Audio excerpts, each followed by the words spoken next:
నత్రజని, భాస్వరం, పొటాషియం లాంటి ప్రధానమైన ఎరువులే కాకుండా దాంతోపాటు ద్వితీయ పోషకాలైన కాల్షియం, మెగ్నీషియం, సల్ఫర్, దాంతోపాటు సూక్ష్మ పోషకాలైన copper, manganese, iron, zinc. So ఇవన్నీ రకాలైన పోషకాలు మనకు పత్తి పంటకు చాలా అవసరం. సో వీటిలో ఎలాంటి లోపాలు కనుక కనబడితే మనకు మొక్క డ్యామేజ్ అయ్యే అవకాశం ఉంటుంది, దిగుబడి తగ్గే అవకాశం ఉంటుంది. ముఖ్యంగా చూసినట్లయితే ప్రధాన పోషకాలు నత్రజని, భాస్వరం, పొటాషియం కనుక చూసినట్లయితే మనకి ముఖ్యంగా 40 కిలోల నత్రజని అవసరం, దాంతోపాటు 24 కిలోల భాస్వరం, దాంతోపాటు 20 కిలోల పొటాషియం అవసరం పడతాయి. అయితే వీటిని సాధారణంగా రైతులు రసాయన ఎరువుల రూపంలో వేస్తారు. ముఖ్యంగా రసాయన ఎరువులు DAP కానీ, వివిధ రకాలైన కాంప్లెక్స్ ఎరువులు 20-20-0 కానీ, దాంతోపాటు యూరియా, దాంతోపాటు మ్యూరేట్ ఆఫ్ పొటాష్ ఇలాంటి రసాయనిక ఎరువుల ద్వారా పోషకాలు అందించడం అనేది సర్వసాధారణమైన పద్ధతి. రైతులందరూ కూడా ఎక్కువగా ఈ పోషకాలు అందించడానికి రసాయన ఎరువులపై ఆధారపడుతున్నారు. అయితే ముఖ్యంగా ప్రస్తుత పరిస్థితుల్లో మనకి సేంద్రియ వ్యవసాయం ద్వారా పత్తిని పండించడం కనుక మనం చూసినట్లయితే ముఖ్యంగా ఈ నత్రజని పోషకాన్ని అందించడానికి వివిధ రకాలైన ఎరువులు, సేంద్రియ ఎరువులు మనకు అందుబాటులో ఉన్నాయి. ముఖ్యంగా పశువుల ఎరువు కానీ, లేదంటే కోళ్ళ ఎరువు కానీ, గొర్రెల ఎరువు కానీ, లేదంటే వర్మి కంపోస్ట్ ద్వారా కానీ, లేదంటే జీవన ఎరువుల ద్వారా కానీ మనం ఈ యొక్క పోషకాలని రసాయన ఎరువుల రూపంలో కాకుండా మనకు మొక్కకు అవసరమైన వివిధ రకాలైన పోషకాలని ఈ సేంద్రియ ఎరువుల రూపంలో అందించడం ద్వారా మనకు చాలా రకాలైన లాభాలు అనేది, ఉపయోగాలు అనేది మనం చూడవచ్చు. ముఖ్యంగా నీటిని పట్టి ఉంచే శక్తి పెరుగుతుంది. దాంతోపాటు వివిధ రకాలైన సూక్ష్మజీవులు భూమిలో అధికంగా రావటం వల్ల దాంతో ఈ యొక్క పెరుగుదల అనేది అధికంగా ఉంటుంది. దాంతోపాటు ముఖ్యంగా రైతులు గమనించాల్సింది ఏంటంటే ఈ సూక్ష్మజీవుల పెరుగుదల అధికంగా ఉండటం వల్ల ఈ యొక్క నేల యొక్క జీవ సంబంధ లక్షణాలు అనేది మెరుగుపడతాయి. భూమి అంతా గుల్లబారి వేరు పెరుగుదల అధికంగా ఉండటం జరుగుతుంది. అంటే సేంద్రియ ఎరువులు వేయటం ద్వారా ఈ యొక్క పోషకాలు ఒకటి అందడమే కాకుండా ఈ యొక్క భూమి యొక్క భౌతిక, రసాయనిక లక్షణాలు అనేది కూడా ఇంప్రూవ్ అయ్యి దాంతోపాటు ఈ యొక్క దిగుబడి అనేది అధికంగా రావడం జరుగుతుంది. ముఖ్యంగా ఈ సేంద్రియ ఎరువులు ఇంతకుముందు అనుకున్నట్టుగా పశువుల ఎరువు మనకు అందరికీ తెలుసు, ఎకరానికి 4-5 టన్నుల పశువుల ఎరువు అవసరం పడుతుంది.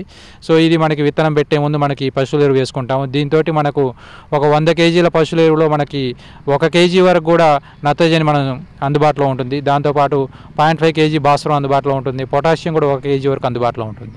అయితే మనకు మొక్కకు కావాల్సిన 20 కేజీల భాస్వరం కానీ, లేదంటే 24 కిలోల నత్రజని కానీ వీటిని అందించడానికి ఎంత మోతాదులో సేంద్రియ అవసరం పడుతుందో దాని మోతాదులో మనం సేంద్రియ ఎరువులు కనుక వేసుకున్నట్లయితే రసాయన ఎరువులు లేకుండా కూడా మనం వ్యవసాయం చేసుకునే అవకాశం ఉంటుంది. ముఖ్యంగా కోళ్ళ ఎరువు కనుక చూసినట్లయితే మనకు ప్రస్తుతం మన చాలా ఏరియాల్లో ఈ పౌల్ట్రీ ఫార్మ్స్ అనేవి అందుబాటులో ఉన్నాయి. వీటి నుంచి ప్రతి 40 కోళ్లకు 1 సంవత్సరంలో 1 టన్ను ఎరువు వరకు కూడా మనకి అందుబాటులోకి వస్తుంది. సో ఈ విధంగా చూసినట్లయితే మన దగ్గరలో ఉండే వివిధ రకాలైన పౌల్ట్రీ ఫార్మ్ నుంచి కొన్ని టన్నుల ఈ కోళ్ళ ఎరువు అనేది అందుబాటులో ఉంది. సో దాన్ని ఉపయోగించుకొని కూడా మనం సేంద్రియ పద్ధతుల ద్వారా మనం ఈ యొక్క వ్యవసాయం చేయవచ్చు.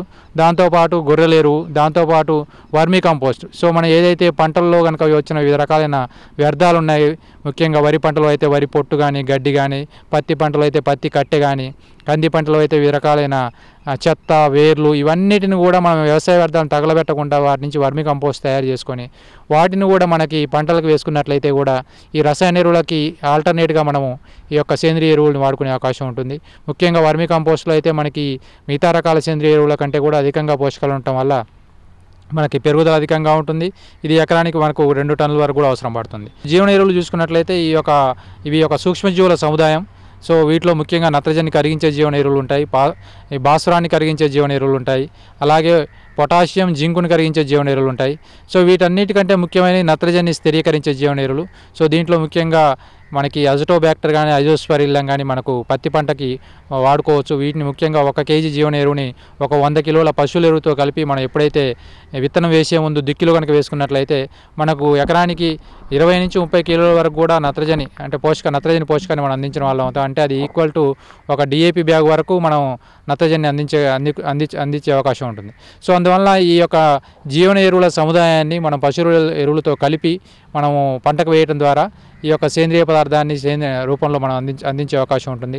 దాంతోపాటు కనుక ఈ భాస్వరాన్ని కరిగించే జీవన ఎరువులు కనుక చూసినట్లయితే ఈ సూడోమోనాస్ కానీ, బ్యాసిల్లస్ కానీ ఈ రకమైన సూక్ష్మజీవులు మనకు నేలలో అధికంగా ఉండే భాస్వరం ఎరువుని కరిగించి మొక్కకు అందని రూపంలో ఉండే భాస్వరం ఎరువును అందే రూపంలోకి మార్చి మనకు మొక్కకు అందించే అవకాశం ఉంటుంది. సో ఈ రకమైన జీవన ఎరువుల్లో కూడా ముఖ్యంగా ఇంతకుముందు చెప్పిన విధంగా బ్యాసిల్లస్, సూడోమోనాస్ అనే జీవన ఎరువులు 1 కేజీ జీవన ఎరువుని మనం విత్తన శుద్ధి ద్వారా కానీ వేయవచ్చు, లేదంటే మనకు పశువుల ఎరువులో కలిపి కానీ వేయవచ్చు.